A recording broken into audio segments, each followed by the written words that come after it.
आज हम बात करेंगे एड्रीनल ग्लैंड के बारे में। ठीक है जी। अब जैसा कि इसके नाम से जाहिर होता है, एड्रीनल, एड कहते हैं एडजेसेंट को। ठीक है जी।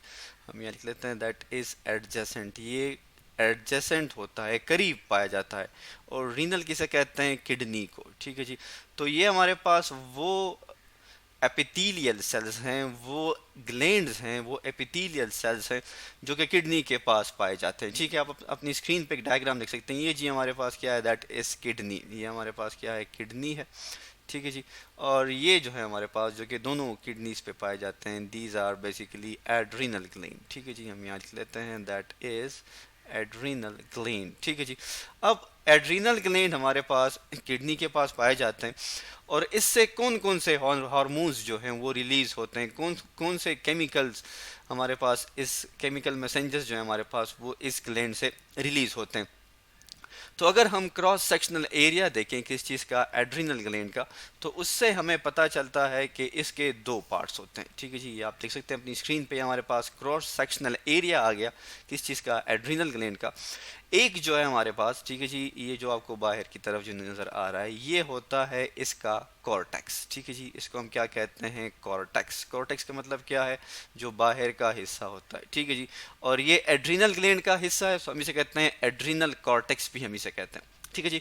और इसका ये जो अंदर का जो पार्ट आपको नजर आ रहा है, ठीक है जी, अगर हम इसको थोड़ा सा और कलर करें, सो इसको हम कहते हैं मेडुला। ठीक है जी। That is medulla. ये दो इसके पार्ट्स होते हैं, एड्रिनल कॉर्टेक्स और एड्रिनल मेडुला। तो अगर हम बात करें किस चीज़ की? एड्रिनल मेडुला की, तो इसमें हमारे पास दो तरह के हार्मोन्स पाए जाते हैं। एक को हम कहते हैं एपिनेफ्रिन और एक को हम कहते हैं नॉर एपिनेफ्रिन। ठीक है जी। ये दोनों जो है हमारे पास, इसको हम कहते हैं फ्लाइट और फाइट हार्मोन्स। ठीक है जी। हम यहाँ पे लिख लेते हैं दैट इज फ्लाइट। ठीक है जी। फ्लाइट और फाइट मतलब क्या है? कि ये उस वक्त रिलीज होते हैं कि या जब हम डर जाएं या हम लड़ने के मूड में होते हैं, तो उस टाइम हमारे पास ये दोनों हार्मोन्स जो हैं ये किडनी से रिलीज होते हैं। सो एपिनेफ्रिन, नॉर एपिनेफ्रिन, इसको हम फ्लाइट और फाइट हार्मोन्स भी कहते हैं। इमरजेंसी स्टेट भी आप कह सकते हैं कि जब इमरजेंसी स्टेट हो तो उसमें ये रिलीज होते हैं। इसके अलावा आप ये भी कह सकते हैं जब आप स्ट्रेस में हो, फाइटिंग कंडीशन में हो, तो तब भी ये रिलीज होते हैं। और ये दोनों जो हैं साइनर्जेटिक इफेक्ट शो करते हैं। ठीक है। मतलब क्या है कि अगर ये एक बढ़ रहा है तो दूसरा जो है वो इनडायरेक्टली इसकी हेल्प करता है। ठीक है जी। मतलब क्या? अगर एपिनेफ्रिन जो है उसकी कंसंट्रेशन ब्लड में बढ़ रही है, तो नॉर एपिनेफ्रिन जो है वो इनडायरेक्टली इस एपिनेफ्रिन को एक खास किस्म के मैकेनिज्म से क्या करता है? इंक्रीज करता है। तो अगर ये दोनों हार्मोन्स हमारे बॉडी में रिलीज हों तो हमारे बॉडी पे कौन कौन से इफेक्ट आते हैं? ठीक है जी। तो इफेक्ट्स में जो हमारे पास सबसे पहला इफेक्ट है दैट इज मेटाबॉलिक एक्टिविटी। ठीक है जी। मेटाबॉलिक एक्टिविटी बढ़ जाती है। आपने देखा भी होगा कि जब हम इस दो सिचुएशन में होते हैं, दैट इज फ्लाइट और फाइट, तो हमारे बॉडी को एनर्जी की ज़रूरत होती है। और एनर्जी कहाँ से आती है? मेटाबॉलिक एक्टिविटी से आती है कि जो हमारे बॉडी में स्टोर फूड मौजूद है उसकी ब्रेक डाउन हो जाए। तो अब इसके साथ साथ हमारे बॉडी में जो ब्रोंकियल डायलेशन है, ठीक है, ब्रोंकाई आपको पता है ये क्या है? ये हमारे पास रिस्पायरेटरी सिस्टम का एक पार्ट है। तो उसकी डायलेशन मतलब क्या है? कंट्रैक्शन, रिलैक्सेशन बढ़ जाती है। क्यों बढ़ती है? क्योंकि मेटाबॉलिक एक्टिविटी के लिए हमें चाहिए ऑक्सीजन। ठीक है जी। और ऑक्सीजन कहाँ से आती है? रिस्पायरेशन से आती है। ठीक है जी। तो जब हमारे पास रिस्पायरेशन जो है उसका रेट बढ़ जाएगा, तो उससे क्या होता है कि इंक्रीज हो जाएगी हमारे पास ब्लड फ्लो। मतलब क्या है? कि चूंकि मेटाबॉलिक एक्टिविटी जो है वो इस ब्लड के थ्रू हो सकती है, सो दैट्स वाई ब्लड का फ्लो जो है वो भी इंक्रीज हो जाता है। और ये तीनों के तीनों इफेक्ट हमारे पास किस चीज़ के हैं? एपिनेफ्रिन के। अब नॉर एपिनेफ्रिन क्या करता है? नॉर एपिनेफ्रिन जो है हमारे पास, ये बेसिकली उस टाइम जो है कि ये पेरिफेरल वेजो कंस्ट्रक्शन को क्या करता है? बढ़ाता है। ठीक है जी। हम यहाँ पर मेंशन कर लेते हैं that is vasoconstriction. Vasoconstriction, vasodilation मतलब क्या है? कि ब्लड जो है हमारे पास ठीक है जी, ये इससे रिलेट करता है कि जो ब्लड की हमारे पास वेन्स हैं, आर्टरीज हैं, वो इंक्रीज हो जाती हैं, उनकी जो क्वांटिटी है, ठीक है जी, ब्लड का जो प्रेशर है वो बढ़ जाता है, उसकी वजह से जो ब्लड वेसल्स हैं वो कंट्रैक्ट करती हैं और रिलैक्स करती हैं। तो वेजो कंस्ट्रक्शन और डायलेशन जो है हमारे पास, ये किस चीज़ की होती हैं? ब्लड वेसल्स की होती है। तो ये हमने यहाँ पर लिख लिया। अब इसके बाद जो है हम ये कहते हैं कि इसका बेसिकली जो है ये हमारे पास एड्रिनल ग्लैंड के जो मेडुला पार्ट है उसके हॉर्मोन्स थे।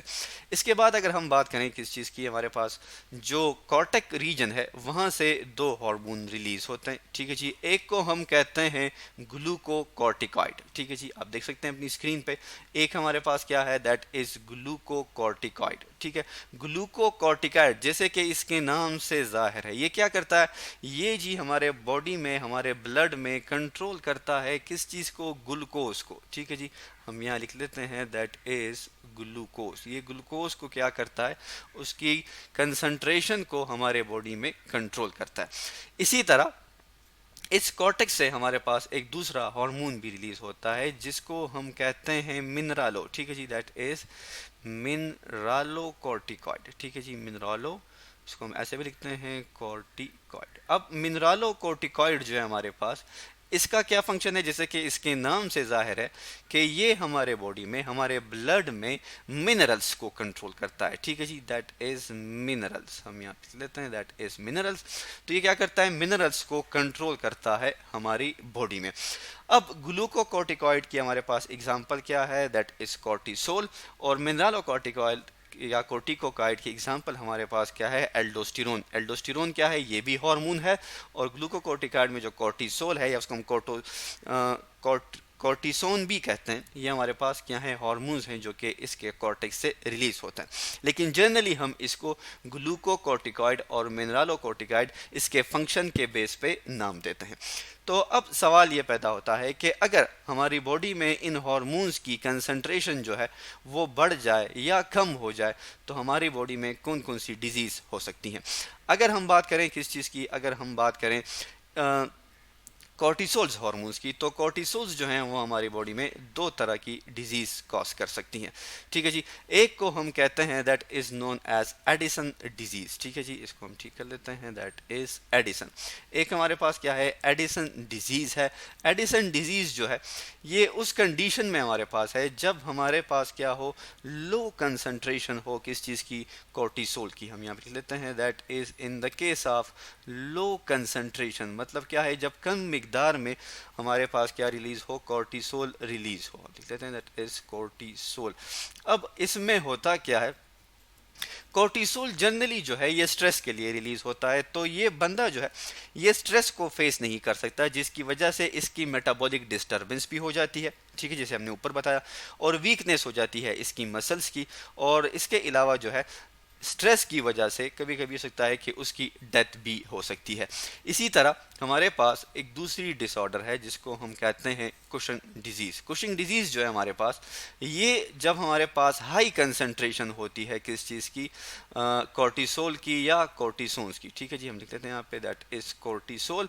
और इसमें हमारे पास क्या होता है कि हमारे पास प्रोटीन जो हैं वो क्या होते हैं? उसकी ब्रेकडाउन जो है वो बढ़ जाती है, ठीक है जी, प्रोटीन ज़्यादा अमाउंट में टूटने लगते हैं जिसकी वजह से बोन जो है वो वीक हो जाते हैं।